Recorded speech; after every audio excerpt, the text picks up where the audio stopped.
The ancient wisdom traditions have long spoken of a mystical center of perception that lies dormant within every human being, the third eye, or spiritual eye, as it is known in the yogic sciences. This divine center of consciousness, located at the point between the eyebrows, represents humanity's gateway to higher realms of awareness and direct communion with the divine. Through the profound teachings of Paramahansa Yogananda, one of the greatest spiritual masters of the modern era, we can understand not merely the theoretical aspects of this sacred center, but the practical methods by which it may be awakened and utilized for spiritual transformation. Yogananda, who brought the ancient science of Kriya Yoga to the West and established the Self-Realization Fellowship, dedicated his life to revealing the universal truths that underlie all genuine spiritual paths. His teachings on the third eye represent some of the most profound and practical guidance available to the sincere spiritual seeker.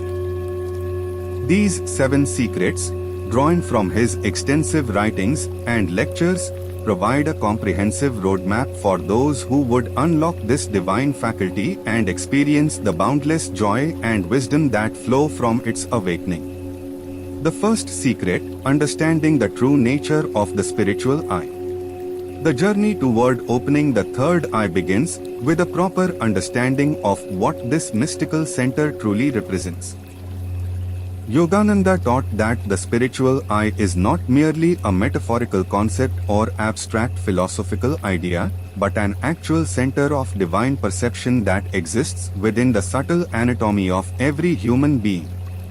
Located at the medulla oblongata and extending to the point between the eyebrows, this center serves as the seat of the soul's consciousness and the gateway through which divine light enters the body.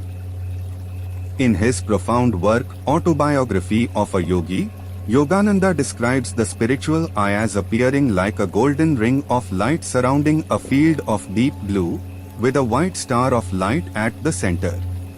This divine light is not a hallucination or imagination, but the actual light of God that illuminates all creation. When the spiritual eye is opened through proper meditation and spiritual practice, the devotee begins to perceive this divine radiance and can use it as a focal point for deeper communion with the infinite. The significance of this understanding cannot be overstated. Many seekers approach the concept of the third eye with misconceptions, viewing it as a means to develop psychic powers or supernatural abilities.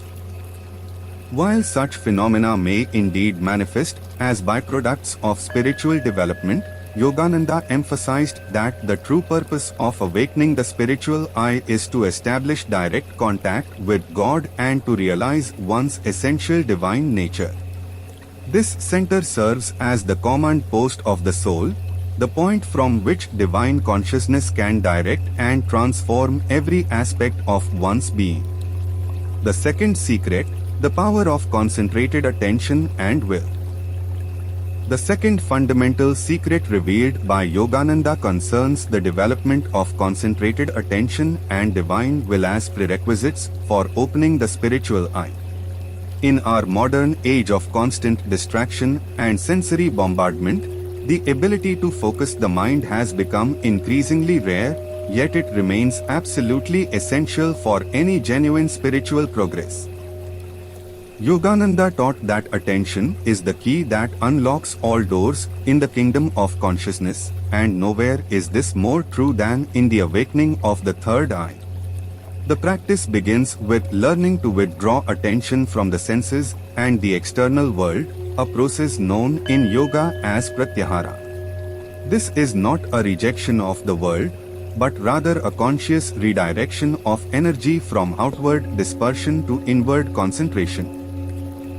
Yogananda compared this process to a turtle withdrawing its limbs into its shell, explaining that just as the turtle can extend its limbs when necessary while maintaining the ability to withdraw them for protection, the spiritual seeker learns to consciously direct attention either outward for necessary worldly activities or inward for spiritual communion. The development of willpower plays an equally crucial role in this process. Yogananda distinguished between human will and divine will, teaching that while human will is limited and often conflicted, divine will is omnipotent and perfectly harmonious. The spiritual seeker must learn to align personal will with divine will, using concentrated intention not for selfish purposes, but for the noble goal of God realization. This alignment occurs naturally when attention is properly focused at the spiritual I, as this center serves as the meeting point between individual consciousness and cosmic consciousness. Practical exercises for developing this concentrated attention include the regular practice of watching the breath without controlling it, gazing steadily at a candle flame or other suitable object, and most importantly, the technique of concentrating at the point between the eyebrows during meditation. Yogananda emphasized that this concentration should be gentle yet persistent, like the steady gaze of a mother watching her beloved child. Forceful or tense concentration creates obstacles rather than opening pathways, while scattered or lazy attention accomplishes nothing. The third secret, the science of pranayama and life force control. The third secret unveiled by Yogananda involves the mastery of pranayama or life force control as an essential foundation for opening the spiritual eye. Pranayama is far more than mere breathing exercises. It is the science of controlling and directing the subtle life energy that animates the physical body and serves as the bridge between matter and consciousness. Yogananda taught that without proper understanding and practice of pranayama, the spiritual eye remains dormant, as it requires a specific quality and quantity of life force to become active. The life force, or prana, flows through the body via subtle channels known as nadis, with the primary channel being the sushumna, which corresponds roughly to the spinal cord in the physical body. When prana flows in its normal patterns, consciousness remains identified with the physical body and its sensations. However, through the practice of pranayama, this life force can be withdrawn from the sensory nerves and redirected upward through the sushumna to the spiritual centers in the brain, particularly the spiritual eye. Yogananda's approach to pranayama was both scientific and devotional, combining precise techniques with deep spiritual understanding.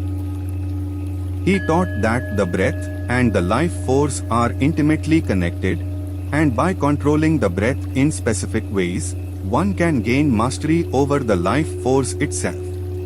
The fundamental technique involves learning to breathe in a calm, rhythmic manner while simultaneously becoming aware of the subtle energy that accompanies each breath. This energy can then be consciously directed to different parts of the body or concentrated at specific spiritual centers. The practice of pranayama as taught by Yogananda includes several stages of development. Initially, the student learns simple breathing techniques that calm the nervous system and prepare the body for deeper practices. These might include alternate nostril breathing, deep abdominal breathing, and the observation of natural breath rhythms. As proficiency develops, more advanced techniques are introduced, including breath retention and the direct manipulation of life force independent of the breathing process. One of the most significant aspects of Yogananda's teaching on pranayama is his emphasis on the devotional attitude that should accompany these practices. He taught that pranayama should never be approached as a mere mechanical exercise, but always with the understanding that one is working with divine energy for the purpose of divine communion. Each breath becomes an offering to God, each retention a moment of inner communion, and each exhalation a release of all that separates the soul from its divine source. The fourth secret, the transformative power of deep meditation. The fourth secret revealed by Yogananda centers on the practice of deep meditation as the primary means of opening and stabilizing the spiritual eye. While concentration and pranayama prepare the ground, it is through sustained meditation that the spiritual I truly awakens and begins to function as a gateway to higher consciousness. Yogananda's approach to meditation was comprehensive, incorporating elements of concentration, contemplation, and ultimately, the transcendent state of samadhi or divine communion. The meditation technique taught by Yogananda begins with proper posture and environment. The spine must be held erect but relaxed, allowing the life force to flow freely through the Sushumna channel. The eyes are closed and turned upward toward the point between the eyebrows, not with strain but with gentle, loving attention. The environment should be quiet and conducive to inner focus, free from distractions that might pull consciousness back to worldly concerns. The initial phase of meditation involves the practice of concentration at the spiritual I, combined with the repetition of sacred sounds or mantras. Yogananda particularly emphasized the use of Aum Om, which he taught is the cosmic sound vibration from which all creation emerges. By mentally chanting Aum while concentrating at the spiritual I, the meditator begins to attune consciousness to the divine vibration that underlies all existence. This practice gradually stills the restless movements of the mind and creates the inner silence necessary for deeper spiritual experiences. As meditation deepens, the practitioner begins to experience various phenomena associated with the awakening spiritual I. These may include the perception of inner light, the hearing of subtle sounds or celestial music, and profound feelings of peace and joy that seem to emanate from the very core of one's being. Yogananda taught that these experiences, while beautiful and inspiring, should not become objects of attachment. Instead, they should be recognized as signposts along the path, indicating that consciousness is beginning to function at subtler levels of awareness. The ultimate goal of meditation, according to Yogananda, is the state of samadhi, in which individual consciousness merges completely with cosmic consciousness. In this state, the spiritual I becomes not merely an object of concentration but the very medium through which divine communion occurs. The meditator experiences direct perception of the divine light and sound that pervade all creation and realizes experientially the truth that individual soul and cosmic spirit are one. Yogananda emphasized that achieving deep meditative states requires both regular practice and infinite patience. He often compared the process to learning to play a musical instrument, noting that while initial progress might seem slow, consistent daily practice inevitably leads to mastery. He recommended that serious students meditate for increasingly longer periods, gradually building up to several hours of daily practice. However, he also stressed that quality is more important than quantity, and that even a few minutes of truly deep meditation can be more beneficial than hours of restless, distracted sitting. The fifth secret: cultivating divine love and devotion. The fifth secret unveiled by Yogananda emphasizes the crucial role of divine love and devotion in opening the spiritual eye. While technical practices such as concentration and pranayama provide the foundation, it is the heart's sincere love for God that ultimately dissolves the barriers preventing the full awakening of this divine center. Yogananda taught that love is the most direct path to God, and that when the heart is filled with pure devotion, the spiritual eye opens naturally, like a flower blooming in the warmth of the sun. Divine love, as distinguished from human emotional attachment, is characterized by its unconditional and selfless nature. It seeks nothing for the personal self but desires only union with the beloved divine. This love is not dependent on circumstances or external conditions but flows continuously from the depths of the soul, recognizing the presence of God in all beings and all situations. Yogananda taught that this love is the soul's natural state, temporarily obscured by identification with the ego and its desires, but always ready to emerge when the proper conditions are created. The cultivation of divine love begins with the practice of seeing God in all beings and all circumstances. This is not merely an intellectual exercise, but a genuine transformation of perception that occurs as consciousness becomes increasingly centered at the spiritual eye. From this elevated vantage point, the underlying unity of all existence becomes apparent, and what previously appeared as separate individuals and objects are recognized as various expressions of the one divine consciousness. Yogananda provided numerous practical methods for developing divine love and devotion. These include the practice of talking to God as one would speak to a beloved friend, offering all activities as service to the divine, and cultivating gratitude for the countless blessings that flow continuously from the cosmic source. He particularly emphasized the importance of prayer, not as a means of asking for material benefits, but as intimate communion with the divine beloved. The practice of chanting sacred songs and mantras plays a special role in awakening divine love.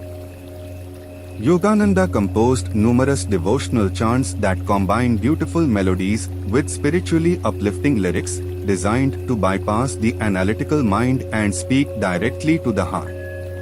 When these chants are sung with sincere feeling while concentrating at the spiritual eye, they create a powerful resonance that can quickly elevate consciousness to states of divine communion. Another essential aspect of cultivating divine love is the practice of surrender, or what Yogananda called divine resignation. This involves releasing personal will and desires to the higher wisdom of divine will, trusting that God's plan for each soul is perfect and ultimately leads to the highest good. This surrender is not passive resignation, but active cooperation with divine grace, maintaining personal effort while releasing attachment to specific outcomes.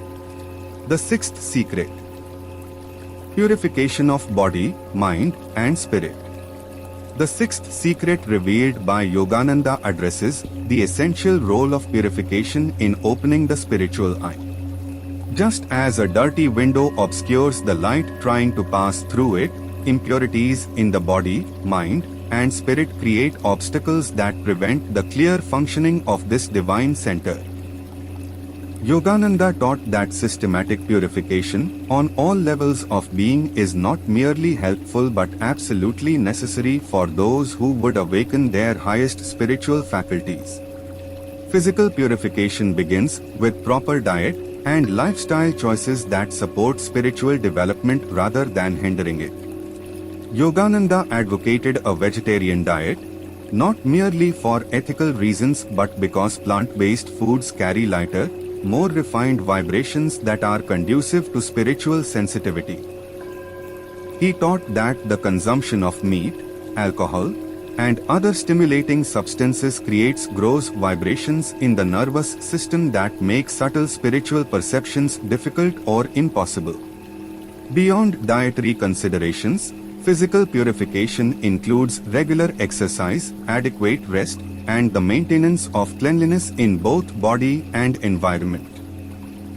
Yogananda particularly recommended the practice of yoga postures, or asanas, as a means of keeping the physical body flexible and healthy while simultaneously preparing it for the increased flow of spiritual energy that accompanies the opening of the spiritual eye. He taught that a healthy, vital body provides the best foundation for spiritual practice, while a diseased or neglected body creates constant distractions that pull consciousness away from its divine center.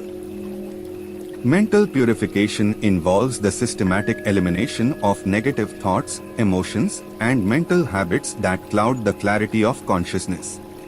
Yogananda taught that the mind is like a lake, and when it is disturbed by waves of desire, anger, fear, and other negative emotions, it cannot reflect the divine light clearly. Through practices such as positive thinking, forgiveness, and the cultivation of noble qualities like compassion and patience, the mental lake becomes increasingly calm and clear. One of the most important aspects of mental purification is the practice of discrimination, or viveka, which involves learning to distinguish between thoughts and impulses that lead toward God and those that lead away from the divine. This discrimination is developed through regular self-examination and the honest assessment of one's motivations and desires. Yogananda taught that every thought and action either increases or decreases one's spiritual magnetism, and that the sincere seeker must become increasingly conscious of these subtle influences. Spiritual purification involves the release of ego identification and the gradual recognition of one's true nature as a soul, temporarily inhabiting a physical body but essentially divine in nature. This is perhaps the most challenging aspect of purification, as it requires the surrender of deeply ingrained patterns of self-identification that have been reinforced over many lifetimes. Yogananda taught that this spiritual purification occurs naturally as the other forms of purification are practiced consistently, and as the spiritual eye begins to open and provide direct perception of one's divine nature. The seventh secret, living in constant communion with the divine. The seventh and final secret revealed by Yogananda concerns the ultimate goal of opening the spiritual eye. Establishing permanent, conscious communion with the divine that continues throughout all activities of daily life. This represents the culmination of spiritual development, where the awakened spiritual eye becomes not merely an object of meditation but a constant source of divine guidance and inspiration that illuminates every moment of existence. Living in constant communion with the divine requires a fundamental shift in consciousness from identification with the limited ego self to recognition of one's true nature as an individualized expression of infinite consciousness. When the spiritual eye is fully awakened and stabilized, this shift occurs naturally, as the clear perception of divine light and presence makes it impossible to maintain the illusion of separation from God. The practitioner begins to experience what Yogananda called divine consciousness in human form, maintaining full awareness of divine unity while continuing to function effectively in the world of apparent duality. This state of consciousness is characterized by several distinctive qualities that Yogananda described in detail. First is the experience of unshakable inner peace that remains constant regardless of external circumstances. This peace is not the mere absence of conflict, but the positive presence of divine harmony that flows from direct contact with the source of all peace. Second is the spontaneous arising of divine love for all beings, seeing God equally present in saint and sinner, friend and enemy. Third is the development of intuitive wisdom that provides perfect guidance for all decisions and actions, eliminating the need for anxious deliberation or uncertain choices.